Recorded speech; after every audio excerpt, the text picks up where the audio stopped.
अब देखें ये है एड्यूनोकार्सिनोमा, ज़रा मैं एक पिक्चर भी आपको दूँ। ये ऊपर टॉपिक है possible cancer location, oesophagus, lungs, stomach, breast, pancreas, colon, rectum, ये कैंसर सेल है, ये ग्लैंड सेल है। और ग्लैंड सेल जब एपिथेलियल के साथ मिलेगा तो ये यहाँ के कैंसर मिलेंगे। ठीक हो गया जी। पिक्चर इसलिए आपको दिखाई दी कि ताकि आपको दिस इज द एड्यून। अब आपके पास लिखा होता है एड्यूनोकार्सिनोमा। मेरे ख्याल आपको पहली दफ़ा समझ आई होगी कि एड्यूनोकार्सिनोमा है क्या, कुछ लोगों को पता ही होगा। तो अब ये क्या, adenocarcinoma start in the gland that lines the organs, gland और उसकी लाइंस, ऑर्गन की लाइन से स्टार्ट होगा। मतलब लाइन किसकी थी, एपिथेलियल की थी, टिश्यू ग्लैंड का भी था, तो इनको दोनों को मिला के यहाँ से स्टार्ट हुआ।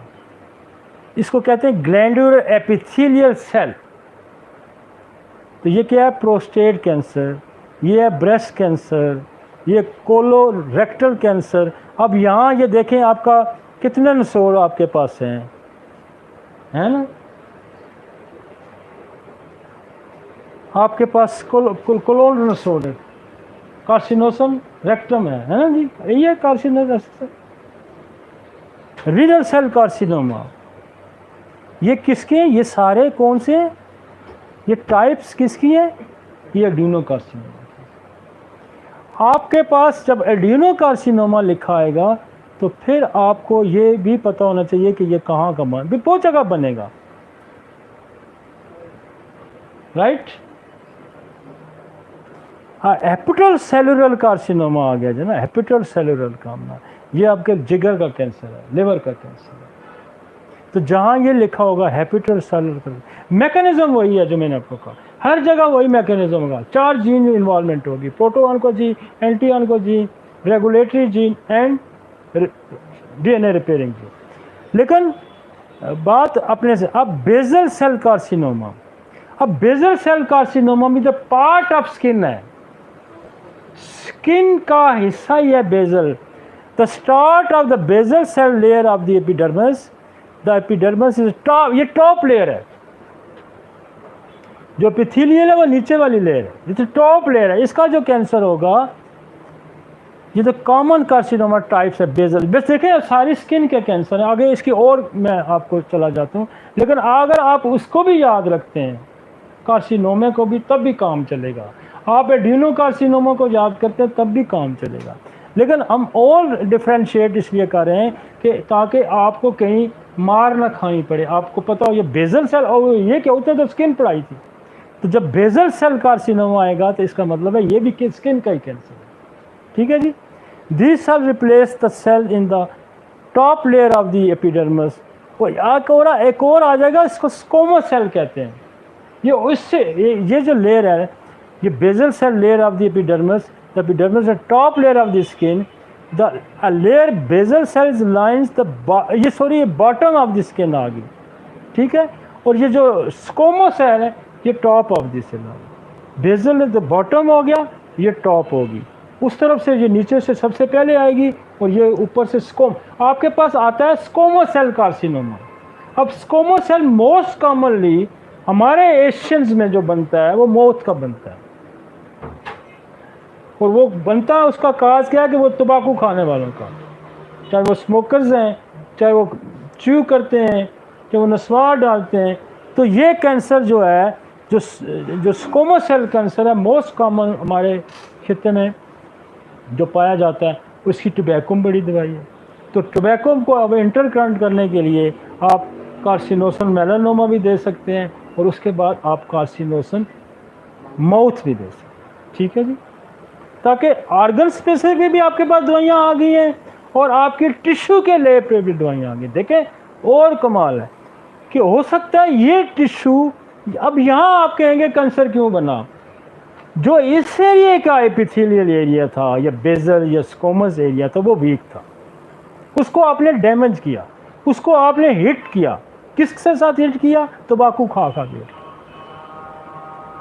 तो वो इधर तम्बाकू तो नहीं यूज़ हुआ, तो जहाँ यूज़ हुआ उसका कॉजेटिव फैक्टर तम्बाकू बन गया। ठीक हो गया ना। तो कोई आपसे ये पूछे अब लिवर का वो यह है, तो वो भी उसको कहते हैं एडिनोम कार्सिनोमा आ गया या कार्सिनोमा आ गया, तो लिवर में क्यों बना? अब स्किन लेयर तो लिवर में भी है, स्किन लेयर तो स्किन पे भी है, यहाँ क्यों नहीं बना? वहाँ इसलिए बना कि आपको हेपेटाइटिस सी हुआ। सी की कॉम्प्लिकेशन क्या हुई कि उसने लिवर सेल को बर्बाद करके रख दिया, तो फिर लिवर में बन गया। यहाँ तम्बाकू ने बना दिया, वहाँ लिवर ने, उसने हेपेटाइटिस सी ने बना दिया। आपने शराब बेताशा पी, और शराब की सारी डिटॉक्सिफिकेशन एवरी, जो आप मसाले खाते हैं, जो आप दुनिया जान के बहुत ज़्यादा गोश्त खाते हैं, अब लिवर का काम क्या है? डिटॉक्सिफाइड करना।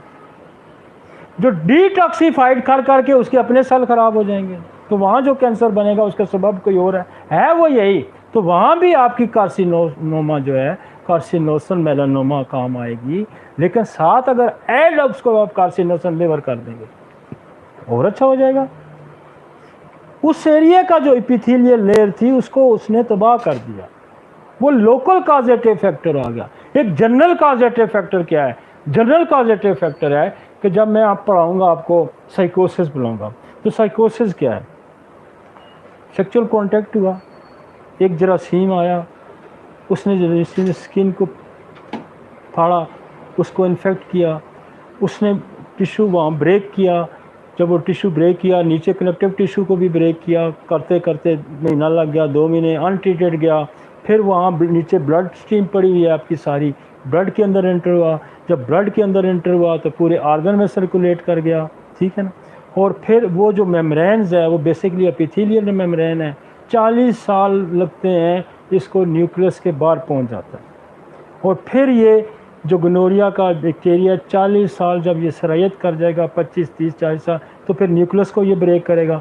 न्यूक्लियस को जब इसने ब्रेक कर लिया तो डीएनए पे चला गया, डीएनए पे चला गया तो जीन म्यूटेशन। तो ये जब हम साइकोसिस को पढ़ेंगे तो हम पूरी पैथोफिजियोलॉजी पढ़ेंगे, फिर आपको पता लगेगा कि साइकोसिस में कार्सिनोसन मेलानोमा कितना अच्छा काम करती है। समझ आ गई? इसी तरह सिफिलिस यूँ ट्रैवल करता है, इसी तरह इकोलाई इंटरनल लेयर्स को ट्रैवल करता है, इसी तरह पेप्लोमा वायरस जो आपकी सर्विक्स को तबाह करके रख देता है, वहाँ कैंसर बनाता है। तो ये इस तरह हम पढ़ेंगे। इसको हम 1-2 लेक्चर और कर लेते हैं।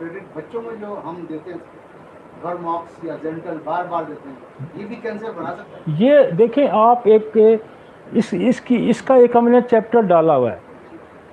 केमिकल या इन्वायरमेंटल में आप जाएंगे या ड्रग्स में आप जाएंगे तो ड्रग्स अब्यूज़ भी आएंगे। ड्रग्स अगर राइट प्रिस्क्राइब है तो वो ठीक करेगी। राइट प्रिस्क्राइब कोई ड्रग एलोपैथी की हो नहीं सकती, क्योंकि वो प्राइमरी फंक्शन है। राइट ड्रग्स होम्योपैथी की हो सकती है, और होम्योपैथी की भी ड्रग्स अगर गलत इस्तेमाल होगी, बार बार रिपीटेड होगी, तो वो भी खराबी करेगी। तो ड्रग्स का ये अंदाज़ा लगाना कि ये दुरुस्त है तो फिर तो ठीक है, अगर दुरुस्त नहीं है तो उसने तो कुछ ना कुछ खराबी पैदा करनी है। और दुनिया में आपको मैं बताया ना कि इस वक्त सबसे ज़्यादा जो मरीज़ फिर है ना, वो तो ड्रग्स अब्यूज़, 50% पेशेंट है ड्रग अब्यूज़ का, 50, उससे ज़्यादा वैक्सीनेशन का है, उससे ज़्यादा आपका और एसटीडी आ गई, बेशुमार चीज़ें हैं। तो माशरे का वक्त का जो डॉक्टर है उसको ज़माने की नब्ज़ पे हाथ रखना होता है। आज से 200 साल पहले कुछ और था, आज कुछ और है। आज हमें वो दवाइयाँ 20-50 से काम चल रहे थे, आज हमें 2000 दवाई के अंदर सर्कुलेट करना पड़ता है।